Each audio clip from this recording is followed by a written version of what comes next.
मेरा सवाल शिक्षा प्रणाली के बारे में है जो हर जगह और खासकर भारत में अपनाई गई है। योर लॉर्डशिप माफ कीजिए, मैं एक वकील हूँ। तो सदगुरु, मेरा सवाल है कि हमारे देश की आदर्श शिक्षा प्रणाली कैसी होनी चाहिए जिससे हम देश के हर व्यक्ति की भौतिक जरूरतों का ध्यान रखते हुए जीवन के हर आयाम की खोज कर सकें। धन्यवाद। देखिए, ऐसा कोई सिस्टम नहीं है जिसे आप लोगों के लिए बना सकें, क्योंकि हमारे जीवन का समय सीमित है और शिक्षा हमारे जीवन का एक छोटा हिस्सा है। To create ऐसा सिस्टम जो सभी को जीवन के हर पहलू का अनुभव करवाए, नहीं, ये इस तरह काम नहीं करेगा। किसी की रुचि पढ़ाई में है, उसे उस दिशा में जाना चाहिए।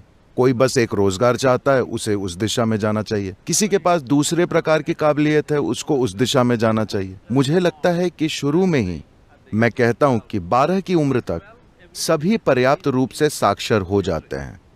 वे इस देश में कम से कम 1 या 2 भाषाएं पढ़ सकते हैं। आप अंग्रेजी भाषा और आप स्थानीय भाषा पढ़ सकते हैं, जो भी आपकी मातृभाषा है। इन 2 भाषाओं को आप पढ़ सकते हैं और कागज पर लिखी बात को आप समझ सकते हैं।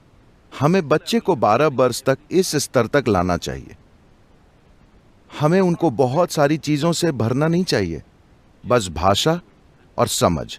मैं जो पढ़ता हूं वो समझता हूं, इतना काफी है। अगर आप 12 साल की उम्र तक उन्हें इतना काबिल बना दें तो आप मूल्यांकन कर सकते हैं कि कौशल के आधार पर कौन जा सकता है।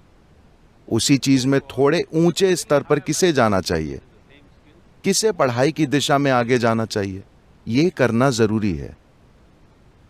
अगर ऐसा नहीं होगा तो सभी शिक्षा की मशीन में जबरदस्ती धकेले जाएंगे। लोग आत्महत्याएं कर रहे हैं, 1 या 2 नहीं। in 2016 में 18 बरस से कम के 17,600 युवाओं ने आत्महत्या की, जिसमें लगभग 7,000 बच्चे 15 बरस से कम उम्र के हैं। अगर 12, 13, 14 साल के लड़के और लड़कियां खुद को मार रहे हैं, तो क्या हम अपने समाज में कुछ बुनियादी गलती नहीं कर रहे हैं? हेलो, बड़ी उम्र में नहीं, बल्कि 12-13 की उम्र के लड़के और लड़कियां जब वे ऊर्जा से भरपूर होने चाहिए, उस समय वे अपना जीवन खत्म कर रहे हैं। तो बात साफ है कि हम बहुत बुनियादी गलती कर रहे हैं, है ना? और दुर्भाग्य से इन आत्महत्याओं में से 90% शिक्षा से संबंधित है। कुछ दूसरी चीजें, परिवार या कुछ और, लेकिन इनमें से 90% शिक्षा से संबंधित है। निश्चित रूप से हमें शिक्षा पर विचार करने की जरूरत है कि बच्चों को शिक्षित कैसे करें। हम सभी को एक ही प्रक्रिया में डाल रहे हैं। हर व्यक्ति एक ही प्रक्रिया से गुजरने के लिए तैयार नहीं है, यह समझना बहुत जरूरी है। ये बच्चे को संभालने का सबसे क्रूर तरीका है।